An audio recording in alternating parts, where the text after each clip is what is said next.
Welcome to Code and Concrete, the leading podcast for prop tech, conversations about the built environment, and other exciting innovations. If you learn something new, please consider following and leaving a positive review. Enjoy. Hi folks, this is going to be an extra special episode of Code and Concrete. Joining me is John Graham. John is a former U.S. Foreign Service officer, a lifelong adventurer, and co-leader of the Giraffe Heroes Project, which is a global movement that celebrates people who take courageous risks to solve real problems. After years working in wars and revolutions around the world, John shifted his focus to teaching moral courage through storytelling. He is the author of Quest, Risk, Adventure, and the Search for Meaning, and a sought-after speaker known for turning extraordinary experiences into practical lessons about courage, leadership, and purpose. John, thank you so much for joining me on the show. I can't wait to dive into how you got here today. Well, I'm delighted to be here, Matthew. And if I'm on a podcast called Code and Concrete, I must be in the right place, right? We're happy to have you, for sure. So, let's take it from the top. John, who are you? I mean, a U.S. Foreign Service officer, what was that about? And then how did that transpire into a life of adventure? Yeah, well, the bumper sticker for my life is I'm lucky to be alive. I've had the first half of my life was nothing but one violent adventure after the other. And it didn't start with the Foreign Service. That was almost the culmination of it. I started early on. I went to sea on a freighter when I was just 17 years old. Those are the days. I was old as dirt, right? So those are the days when there were no container ships. It was just big boats run by 50 or 60 really tough guys. And I got a job on one going to the Far East and back. And it was fabulous because I had grown up in Tacoma, Washington, which is a small city where nothing happens, in a family where nothing happened, and where I was expected to go to the University of Washington like my father and sister had done, and then marry the girl next door and come back and get a job and live out my life. And I was headed in that direction. And I got this crazy job on a freighter. And these guys, these 50 or 60 guys, took one look at me and they said, "Oh man, this kid, he's so green. He knows nothing. We're going to teach him life lessons that he's never going to get in Tacoma, Washington, or from going to college or whatever." And they didn't disappoint. I know this is a family station, so I'm not going to tell you all those life lessons, but let me tell you that was an incredibly open experience for me. And it was particularly important because up to that point in my life, I was really badly bullied. I was a scrawny little kid, and bigger kids picked on me. And I was looking desperately for some models of manhood. And I couldn't find him. I couldn't find him at home. I mean, I love my dad, sure, but he was a very gentle guy, constantly being pushed around by everybody around him, losing jobs and contracts and stuff because he couldn't defend himself. And so I said, "Oh man, I got to find a model for manhood." And I got to the ship heading to the Far East, and these 50, 60 guys, and boy, did I get models for manhood. I mean, the very first night. I'll tell you the story. It's very brief. I was out on deck that very first night, and one of the seamen approaches me, making sexual advances.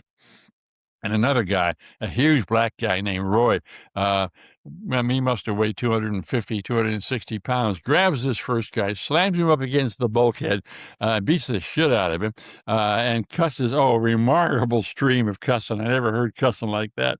And then throws him down on the deck. And I saw right away that was what a man did. That was manhood was all about.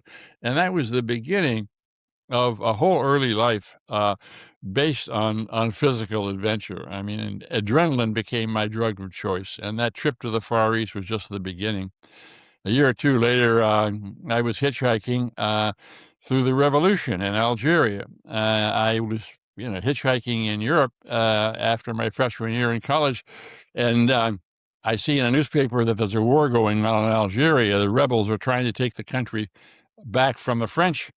And so I said to myself, hey, that's an adventure I never been in, a real shooting war.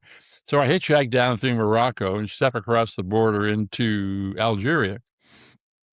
At least I'm smart enough to paste an American flag on my shirt so that the rebels won't shoot me as a Frenchman. But, I traveled in the middle of this war zone, and I became convinced that I was indestructible, that nothing would kill me, and the power of adrenaline as a drug became stronger and stronger. I mean, the next summer, I was with a group that made the first ascent of the most dangerous mountain wall, perhaps in all of North America, the Wickersham Wall, the north wall of Mount McKinley, Denali. We should have been killed, but we weren't. We walked away from it, first ascent. So there was mountain climbing, there was revolutions, and I was just looking for one more adventure after the other. Then the Foreign Service comes into my life. I mean, here I was mountain climbing. I was dodging bullets and bombs all over the place. I had just worked for a summer as a stringer for the Boston Globe, reporting on wars in Cyprus and Laos and Vietnam. And here the Foreign Service gives me a job. And I said, look, I don't want to be in an embassy in Europe. I want something more interesting than that. And they said, fine.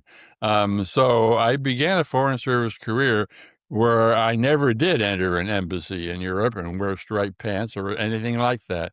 I was in the middle of jungles and deserts, either starting or stopping wars and revolutions. And I absolutely loved it. Other people, my fellow officers were freaking out in the middle of physical violence, cars burning in a public square or rock throwing mobs, whatever. And I just loved it. I absolutely love that kind of adventure. And it just grew and grew.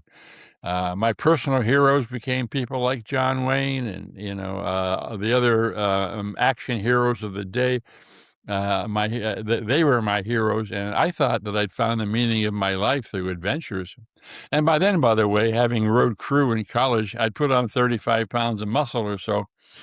So I was a formidable human being, 6.5 feet tall, tough, fearless, and that's where my life was headed. And then it turned around. I'll stop talking here, but it turned around. It turned around during a battle in Vietnam. Where I finally began to realize that a life based just on violent adventure was a shallow life, and I had to do better. That is certainly a lot of risk-taking, is the first word that I would use to describe all of that. And for a lot of folks, they would be very fearful of those choices, those places. So I want to ask, what did you learn about fear throughout all of that maybe people misunderstand? Or how could they start to reprogram fear in their minds and then use that throughout their life? Well, I discovered fairly early on that there were two kinds of fear. There was when you were in the middle of a violent adventure, for example, physical violent adventure. And at that, I was really good. I mean, you didn't want to mess with me. And I really was, quote unquote, fearless and in terms of, dodging bullets or the other stuff I was doing. But then at the halfway point in my life, more or less, late 30s, I began to understand, mid 30s, that what scared me, where my fear came from, was not from physical adventure. It was from what I might call spiritual adventure, although I'm not particularly a religious person. It was a psychological adventure. It was emotional adventure, risk. I was terrified of taking emotional risks, of exposing my heart, of being open and honest with other people.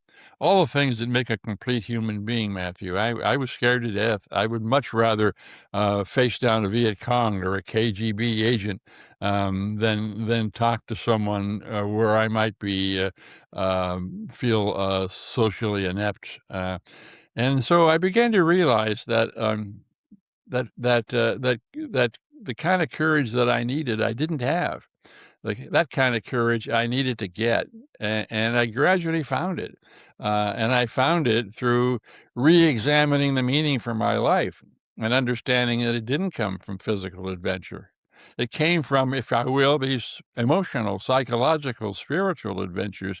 And that came mostly from tackling tough public problems and taking risks to solve them. And that's what I began to do. It started really at the United Nations, where the State Department sent me after Vietnam. And I began to turn my life around and look at peace and justice issues in Africa and Asia, and noticing where my skills could really make a difference, and that I could be a peacemaker instead of a war maker. And my life proceeded from there. And it's about that time that I also met the wonderful woman who had started the Giraffe Heroes Project, which was all about heroes, all about courage. Um, and I thought at first it was kind of lightweight because, here was I, a big guy and, physical and all that.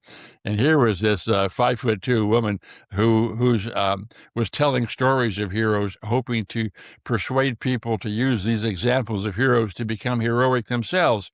I thought at first it was lightweight, but then I fell madly in love with her.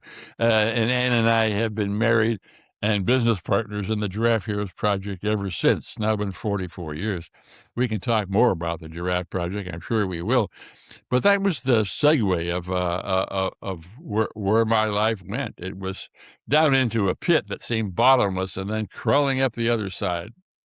I'll have some questions about courage versus recklessness next, but I do want to learn about the Giraffe Heroes Project because it encourages courage in people. So how do you do that? Like, how do you inspire courage in folks?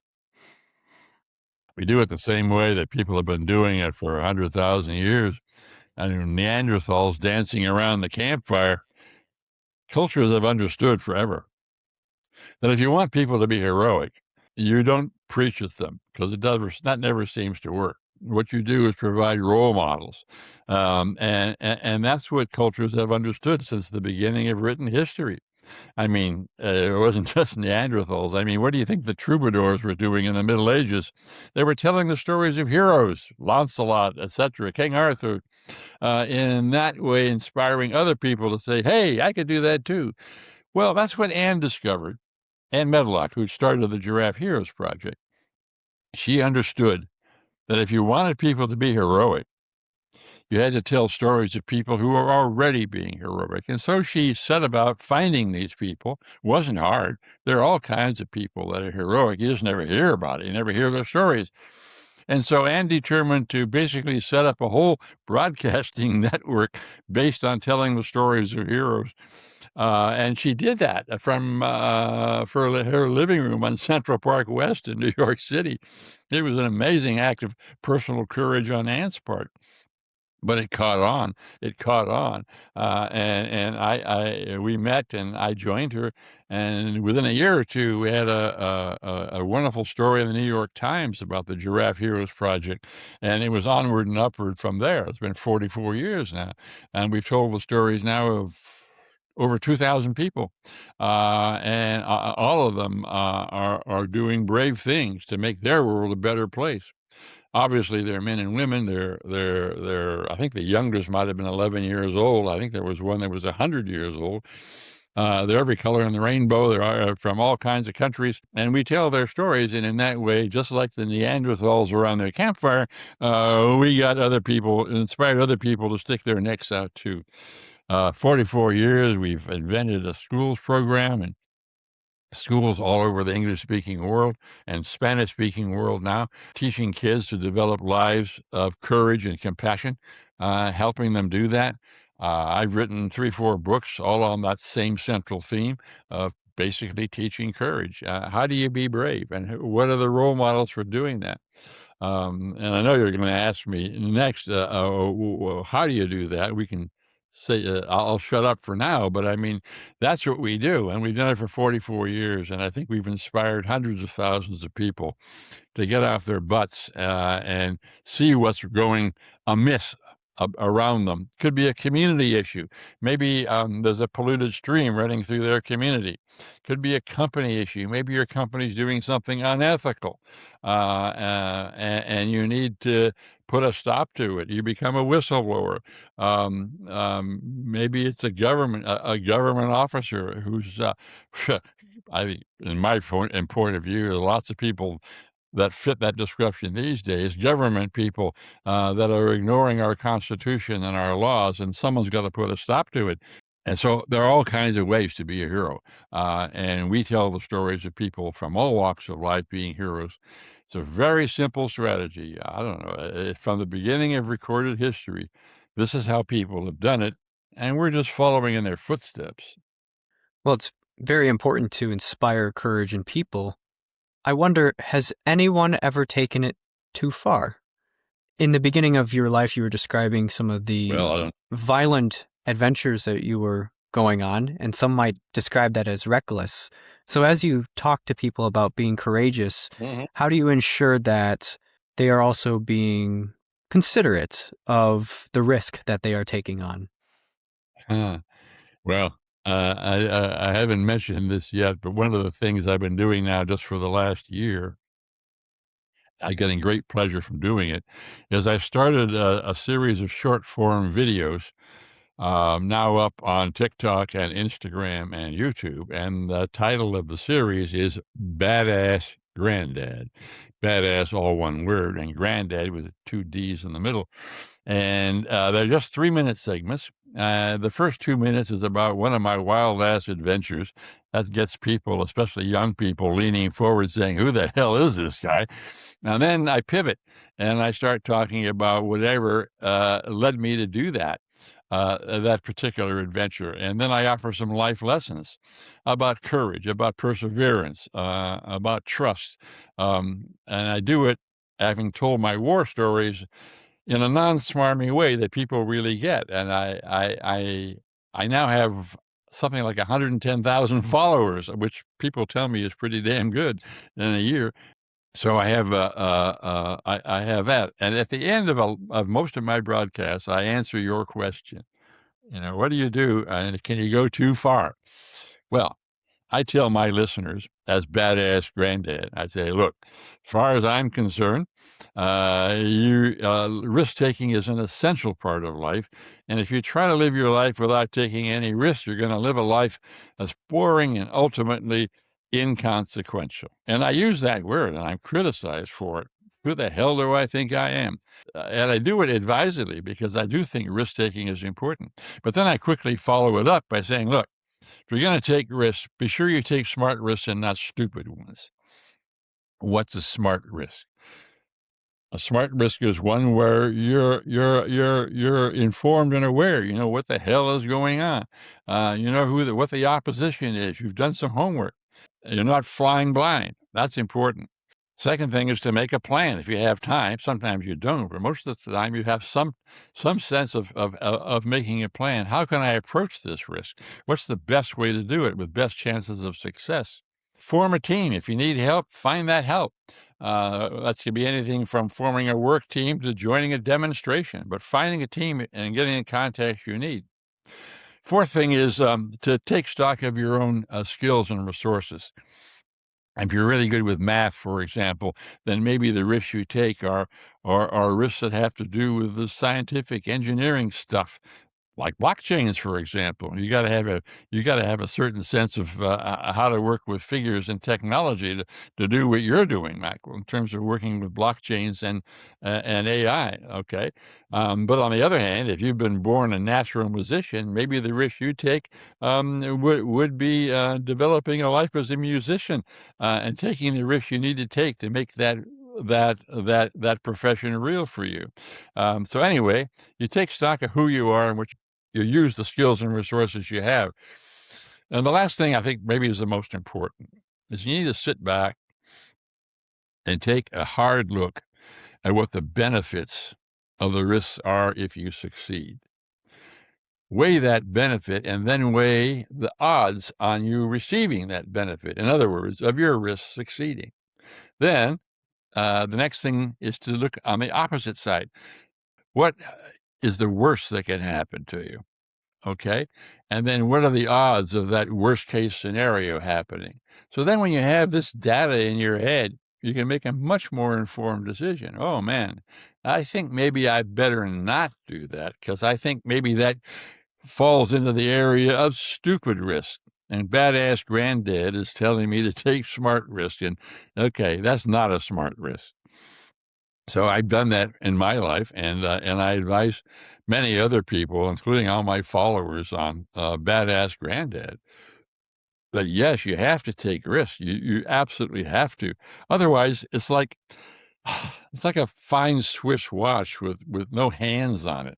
You look at a mirror in the morning. What looks back at you, you want to know that you're on the planet for a reason or a purpose. I mean, why else would you be here unless to do something meaningful?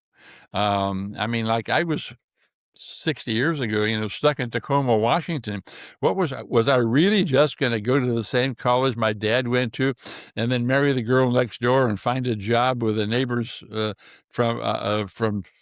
find a local job and then live out my life until someone puts me in a pine box? What's the purpose? I don't get it. So yeah, you take risks, but take smart risks and not stupid ones. And I outlined 4 or 5 things that are kind of basic to me in terms of doing that. That's very good advice. Take risks. And the consequence of not taking risks is that life is probably not fulfilling. You have to feel challenged a little bit. You have to push yourself. And John, what do you think about society as a whole when we lack people or a generation that doesn't have courage? What's the consequence of that? Well, I don't think there's a generation that's ever lost courage. A lot of people have lost courage and lost hope. I'm just looking around the United States, for example, these days. A lot of people have lost courage to act, courage to fight back, and lost hope. And it's hard. I'm not trying to say that my path is the only path, but I think what I did after that battle in Vietnam that finally turned my life around is good advice, and that is to take a look at what makes your life meaningful, okay? In my case, I thought physical adventure made my life meaningful. And and I know today, we have plenty of friends that think their life is going to be meaningful as they amass money or power or both. And I'm saying, that's not my experience, not for the long term. What makes life meaningful is some kind of giving back, of recognizing that you're on here on earth for a purpose, and that purpose is helping other people. I don't mean sackcloth and ashes. I don't mean becoming Mother Teresa. I mean just looking at a difficult problem and then getting off your butt and helping solve it. And you can do this as an entrepreneur, as a businessman, quite easily, making a fair product, selling it at a fair price under good labor conditions, good environmental conditions, operating a factory site, for example, with a good neighbor in your community. All of those things are a service, and you should count them as such. So you look at your life as a service. Again, not sackcloth and ashes. No, I'd get nowhere if I was preaching that. I'm just saying, no, look at what you're doing, look at what your resources are, and look at the problems that most concern you. Pick one of those problems and make a difference. Also, if you've never really thought this way before, then start small. Don't start agonizing tomorrow over what's going on in Gaza, for example, or whether Trump's going to invade Greenland. No, better to start much smaller. I mean, for example, maybe your local school board is trying to ban books and you don't like that. Well, okay. Instead of just complaining to your neighbors, go to a school board meeting, raise your hand and say, no, I don't agree with that, and tackle the school board or a county council or whatever. You can run for office if you want to, but you don't have to do that. You can simply support people that do and support responsible politicians who are willing to stick their necks out. But start someplace where you can grab hold of something real. And for most people, that's usually something local, and then build from there. And if you have the resources, which you do, which I do, then aim higher. I mean, you're looking at transforming the whole use of blockchains, for example. And as you said to me before we got started on this broadcast, You said that blockchains could actually aid in diplomacy and get people working together. I never thought of that. Well, you have, you know. You're young and you're smart and you're energetic. And here you've got this bit in your teeth that what's turning you on in terms of your profession, blockchains, artificial intelligence, can actually bring these people together. I kind of thought just the opposite. It was a bunch of really rich guys getting richer. And you're telling me, hey, wait a minute, that's a little simple-minded. Blockchains can really grease the skids on making things better, and you know how to do that, and you're teaching other people to do that. That's a hell of a service, Matthew, a hell of a service, and I credit you with that. So you look at what you can do. With the skills and resources you've got, you do some planning. You're aware of what's happening. You assess the odds, and make sure you don't trip off the edge of smart risk to stupid risk, the way we've been talking. And you use your resources. In your case, it seems to be to have a head that really does understand blockchains. Where this old fart, John Graham, has almost no idea what the hell they are, because I can't see them. But in any case, you do. In addition to technology, I'm very involved in real estate and infrastructure, and I deliver a very similar message to you, which is that people need to find problems, but small problems, and start to tackle them. Maybe it's taking better care of neighborhoods or encouraging better planning at the local level, and then start to scale up.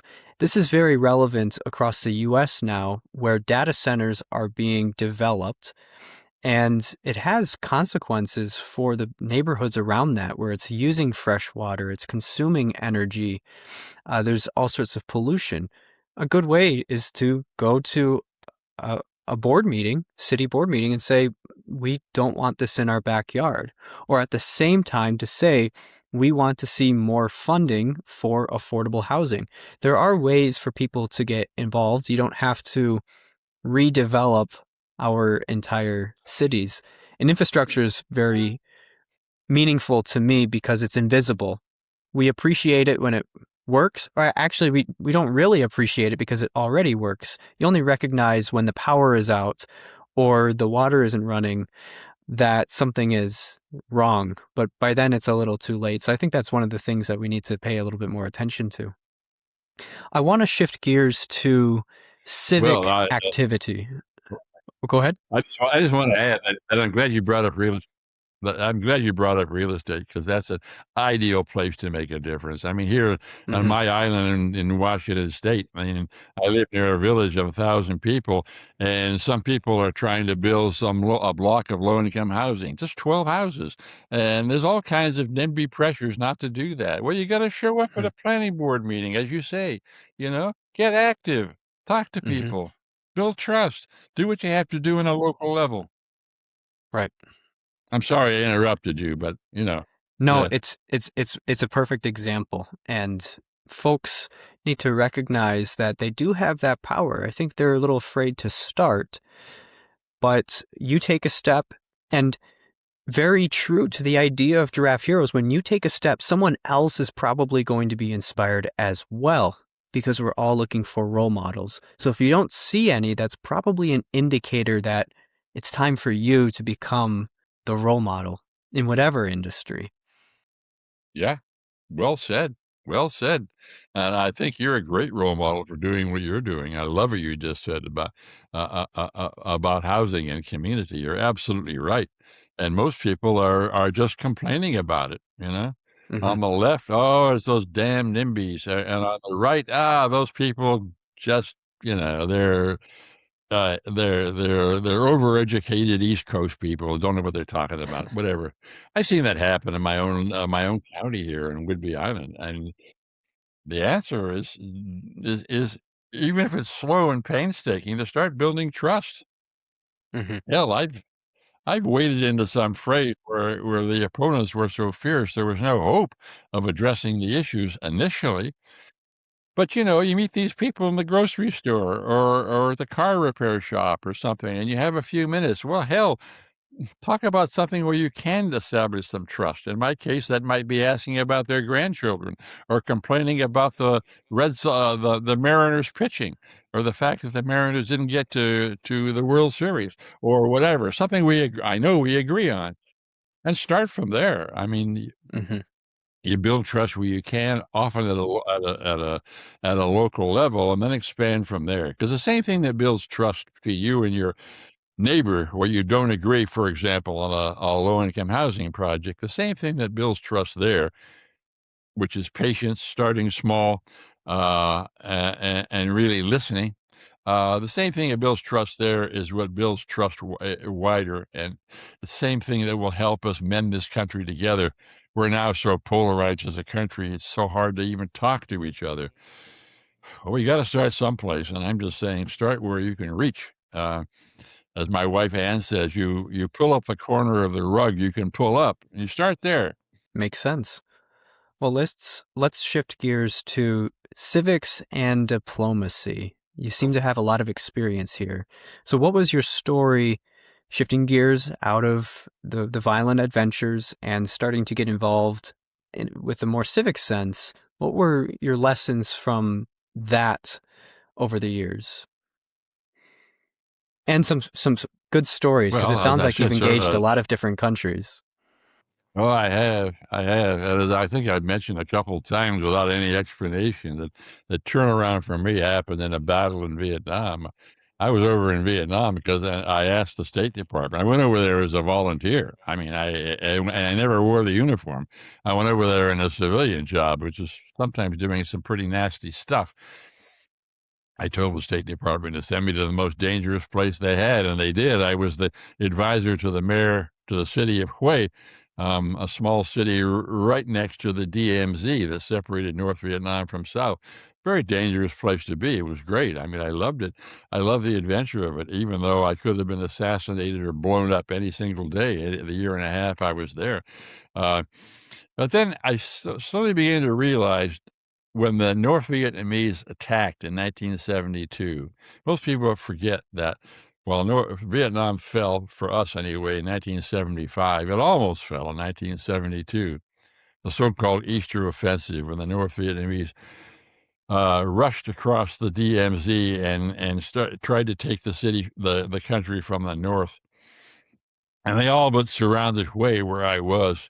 And at that point, because of the negotiations in Paris, we'd withdrawn all the American troops in my area. So it was just me and three other civilians. And the South Vietnamese army had broken, and most of them had run away. And the South Vietnamese leadership had collapsed. So part of my job was to establish martial law in Hue, so that we could get ammunition and supplies to the few South Vietnamese forces still fighting to defend the city. And it was incredible. It was like a scene from Kafka. I mean, there was artillery booming and broken glass, and looters had burned the marketplace. So there was a pall of heavy, greasy smoke, people screaming, glass shattering. Oh, it was incredible. And I realized right away that the problem in creating martial law was the deserters from the South Vietnamese army, who were doing all the looting and pillaging and raping, and they had to be stopped. So I screamed at the deputy mayor to set up a firing squad, start shooting the bastards. And yet I knew perfectly well that those deserters were mostly farm kids, 17, 18 years old, dragooned off their paddies maybe the month before, drunk out of their heads. And here I was starting to shoot them. And then my home was 6,000, 7,000 miles away. I knew the war from the moment I got there. I knew the war was lost. I thought the war was stupid. I thought the war was wrong and immoral. I was only there as a freebooter, as a mercenary, because it was a hell of an adventure. And that's the only reason I was there. And now people were dying because of my thirst for adrenaline. And it suddenly hit me in the middle of all this chaos, what was happening or not happening with my life. And I remember, I think I even put my head down and wept. I mean, like, Jesus Christ, what the hell is happening? Turned out the next morning, the skies cleared and American fighter jets off carriers off the coast, bombed the advancing North Vietnamese army, and my life was spared once again. Came back to California, got into what were then called encounter groups, which is in the day when you were get together with 12, 15, 18 other people and you spilled your guts in the hope of learning something honest about yourself. And it worked for me. I mean, I gradually, with the help of 12, 15 other people who kept shouting at me that I wasn't John Wayne, or if I was John Wayne, I was a lot more than John Wayne, that I had a heart, that I really did care. It was obvious that I cared, but it was like I'd nailed a big, heavy piece of plywood over my heart for 30 years, 20 years. And now I was paying the price, and I had to rip that plywood off my heart so I could be a complete human being. And that's when it started, ripping that plywood off my heart and understanding that these men in this encounter group were absolutely right. I did have a heart. I did have compassion. I did care about other people. I could build community, and I turned my life around. It took years, 3 steps forward, 2 back. But I gradually turned my life around, and the State Department sent me to the United Nations, where I was in charge of a lot of American policies in Africa and Asia, where there are plenty of peace and justice issues. Only now I was on the other side of those issues, trying to make the world better for all the billions of people who were suffering from violence and disease and bad leadership and stuff. And I was pretty much alone, because my own government, even under a nice guy like Jimmy Carter, president at the time, my own government didn't do much about it because there was too much money to be made. Everything was too transactional. And not only that, we were in the middle of the Cold War. So the only thing diplomatically that mattered to the United States was whether or not some small country in Africa would vote on our side on some issue with the United Nations. And we didn't give a damn. There were people starving or sick from preventable disease. We just wanted their votes in the United Nations. And they knew that. The 100 or so countries in the so-called third world knew that, and they hated us for that. So it was really hard for me to start building trust and to begin to understand that that's where my future lay. And so I started doing that. Talk about risk-taking. I mean, I started talking to diplomats from Africa and Asia in the Security Council and giving them classified documents, for example, showing where American gun runners were making life worse for a lot of people in the third world, especially in South Africa, which was then run by whites under a system of racial oppression called apartheid. And I had gone to South Africa and seen for myself. I declared that I was going to change things, and I was going to do that by getting the UN to stop the flow of guns to the South African military and police. But it was hard to do because there were a lot of American business people who were actively supplying these guns because of all the money to be made. Same thing in Europe. So we were talking a good thing. Carter was saying all the right things about human rights, but at the same time, American policies were going in the opposite direction. And I determined to stop that, and I did. It's a long story. I won't go into it. But I took enormous risks, double-crossing my own government repeatedly and working with African diplomats behind the scenes, way behind the scenes. I could have been fired or put in jail for some of the stuff I did at that time. But I worked for peace and justice issues, and I'm proud to say that I played a heavy role in the end of apartheid in South Africa, a heavy role, a good role, and I'm really proud of that. But I did it by taking risks, taking good risks, and doing so for the right reasons. But I came out, I did that only by crawling out of a hole where the risks I took were all physical. And now the risks we're taking were not so much physical, but having the moral courage to stand up and do what I had to do to influence the United Nations to impose an arms embargo on South Africa, as an example. There are other examples, but that's the best one. And at that point, I quit the Foreign Service because I was going to be fired anyway. I was way too independent for them. At that point, also, I had met Ann Medlock, the person who had started the Giraffe Heroes Project, and I think the rest of the story starts from there. The Giraffe Project has been my life for the last 44 years. Wow, 44 years. So what do you do with the Giraffe Project? I mean, we've covered what the mission is, but how do you actually provide the service? Do you do public speaking? Is there a course or a book? Like, how do people interact with Giraffe Heroes? All of that.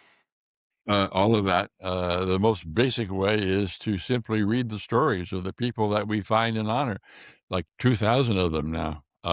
And they're all reachable on a free database on our website, which is giraffe.org, giraffe.org, and get inspired. And that's the main thing that we do is we are storytellers. The same, we're the troubadours of our time, Matthew. That's what we do.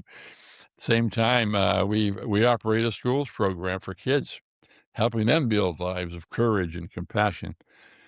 I've written books all about not only about the need for being brave and taking risks, and the necessity for taking risks and how to take risks, but practical things too about civic engagement. Questions you need to know. I mean, how to form a team, how to deal with conflict, whatever, the practical things in terms of risk taking to make a diplomatic or a social or political difference. We do all of this. And so now, of course, I don't run around the world, which I used to do, giving speeches because COVID shut that down 5 years ago.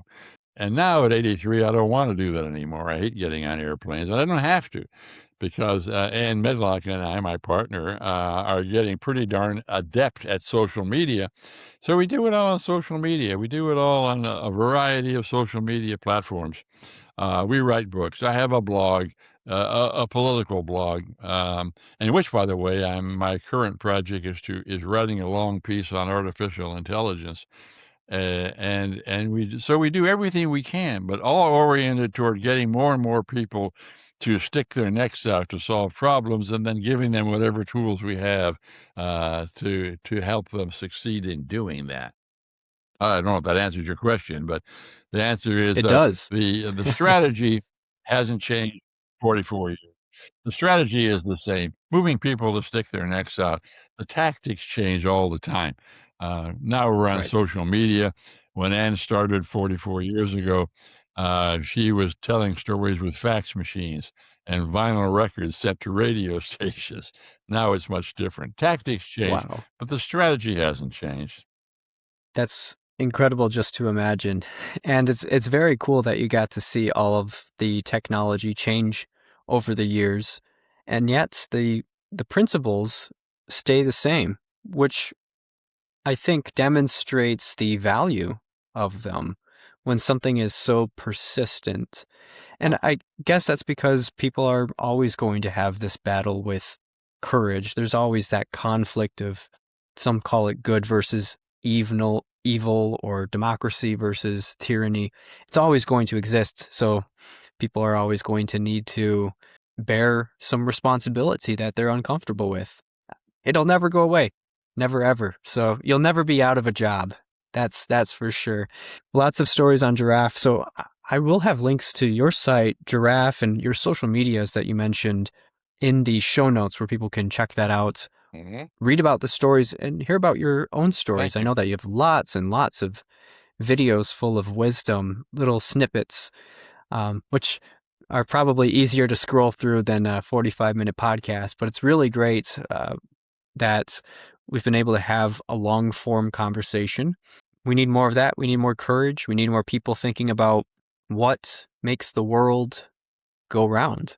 What keeps society afloat. We don't have these conversations very often anymore. Like you said, things are so polarized. People don't like having difficult conversations. We're shying away from it. But the chickens come home to roost at some point, and then there's a consequence. So whatever we can do to inspire folks, and I think this episode is definitely going to be one that roll up the sleeves. let's get to work, after hearing John's story. So John, any final thoughts as we wrap up here? I just want to thank you. I mean, it's great. I'm really inspired to see someone who clearly you're half my age, and you seem to share a very similar vision. And not only that, but you're smart and you're adept in modern technologies that I will never master. And so you're kind of like the next leg of this, using blockchain and AI technology to help further the same kind of mission, same kind of vision that's driven the Giraffe Project for 44 years. You're doing it now with technologies that the Giraffe Project really hasn't touched. So I'm so glad that you've got me on your podcast because I think people like you are the next leg, you share the vision and you're smart enough to use modern technologies to try to move it the next step. Well, I appreciate that. And if you ever want to collaborate on any items, I make myself readily available for the cause. Thank you. Well, John, it's been a pleasure. Hope everyone else enjoyed the conversation, and hopefully we can reconnect in the future. Wishing you all the best in whatever comes next in your wild ass life. Yeah, yeah, badass granddad. I do urge your listeners, it's only 3 minutes, just go to one of those 3 platforms, TikTok, Instagram, and YouTube, and dial in badass granddad in the search box. You'll really enjoy it. They're fun to do. Anyway, thank you again. All the best.